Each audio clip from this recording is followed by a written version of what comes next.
What if I told you the person everyone loves is not the person she really is? What if I told you being called the nice girl can feel like a prison? Ella has spent her whole life wearing a face she never chose. At school, she's polite, quiet, sweet. At home, she's obedient, covered, careful.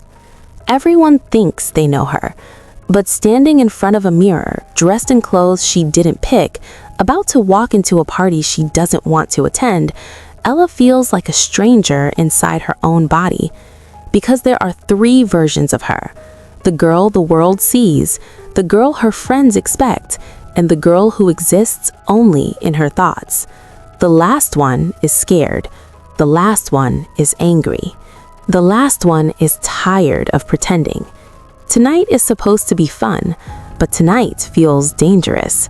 Not because something bad will happen, but because something might finally change. A truth might slip, a mask might crack, and once that happens, there is no going back to being the nice girl. Stay with me, because this story isn't about a party. It's about a girl standing on the edge of becoming someone else. Everyone said Ella was lucky. Teachers loved her. Parents trusted her. Friends called her sweet, the nice girl. People spoke that word like it was a gift. Ella never remembered asking for it. Being nice took work. Every morning she chose clothes that would not start arguments: pleated skirts, soft sweaters, shoes Papa approved of, small diamond earrings he had given her for her birthday. She learned how to smile without meaning it, how to speak softly even when she wanted to scream, how to apologize even when she had done nothing wrong. At school, people said things like, "She's so innocent. She's too good for this world." They meant it as praise. It felt like a cage. On Friday night, Ella stood in Luisa's bedroom, staring at herself in a full-length mirror. She barely recognized the girl looking back. Ripped jeans, a pink crop top, bare skin where fabric usually lived. Her pale blonde hair hung in loose waves around her shoulders. Her eyes looked too big for her face, too tired. Was everyone else able to see the dark circles under her eyes? Was that shadow above her lip always there? She tugged the waistband of her jeans higher, trying to hide herself. "I feel naked," Ella whispered. Jenny rolled her eyes and stepped behind her. "Oh my God, stop. If I had your body, I'd never wear sleeves again." Heat rushed to Ella's face. She wanted to disappear. Jenny turned to the mirror, studying herself with narrowed eyes. "I look like a whale." Ella shook her head. "No, you don't." Jenny wasn't skinny. She had curves, hips, a soft stomach. She was beautiful, but Jenny didn't see it. "I'd kill to look like you," Jenny said quietly. The words made her uncomfortable because she didn't feel lucky. She didn't feel beautiful. She felt trapped inside expectations she never agreed to. Ella's eyes drifted to Luisa's shelf. Small porcelain fairy statues lined the wall. One of them had blonde hair and pale skin. Luisa always said it looked like Ella. The fairy stared forward with glassy eyes. Perfect. Empty. Ella turned away.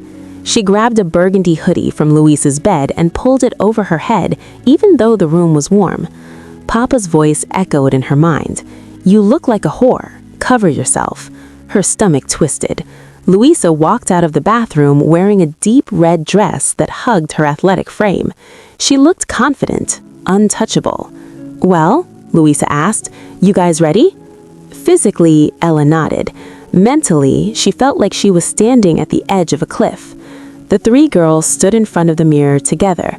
They had been a trio for years, through fights, through rumors, through growing up. Ella wondered how long that would last. Jenny broke the silence. "This is our last year. After graduation, everyone's going to disappear." Luisa shrugged. "We won't." Jenny hesitated. "And if I don't get Ren to notice me now, it's never going to happen." Ella forced a small smile. Ren was rude, cold. He barely spoke to Jenny. Sometimes he was openly cruel, but Jenny looked at him like he was hope. Ella didn't understand it, but she understood longing. They left Luisa's house. Music thumped through the walls of the party before they even stepped inside. Colored lights spilled onto the sidewalk. People laughed, shouted, smelled like perfume and alcohol. Ella's heart hammered. Inside, bodies pressed together. Someone bumped into her shoulder. Someone spilled a drink near her shoes. Jenny disappeared into the crowd. Luisa was pulled away by friends. Ella stood alone. The nice girl. The quiet girl. The girl nobody really saw. She found her way to the bathroom and locked herself inside. The mirror was fogged. She wiped it with her sleeve. There she was again. The girl in between. Not the daughter Papa wanted. Not the fearless girl Luisa was. Not the confident girl Jenny pretended to be. Just Ella. Her chest felt tight. She imagined 3 versions of herself standing behind her. One smiling for the world, one smiling for her friends, one staring back with tired eyes. The real one. She placed her hand over her heart. "I can't do this forever," she whispered. Her phone buzzed. A message from Jenny. "Where are you?" Ella stared at the screen. Then she typed, "Outside." She pushed the bathroom door open. Music crashed over her again. She walked past the crowd, past the lights, past the noise, out the front door. Cold air filled her lungs. The night was quiet, stars faintly visible. Ella wrapped her hoodie tighter around herself. For the first time that night, she could breathe. She didn't know who she would become. She didn't know if she would stay the nice girl. She didn't know if she would disappoint people. But she knew one thing. She was done pretending. Ella took a step forward into the dark. Not running, not hiding, just moving. Because this story isn't about a party. It's about a girl standing on the edge of becoming someone else.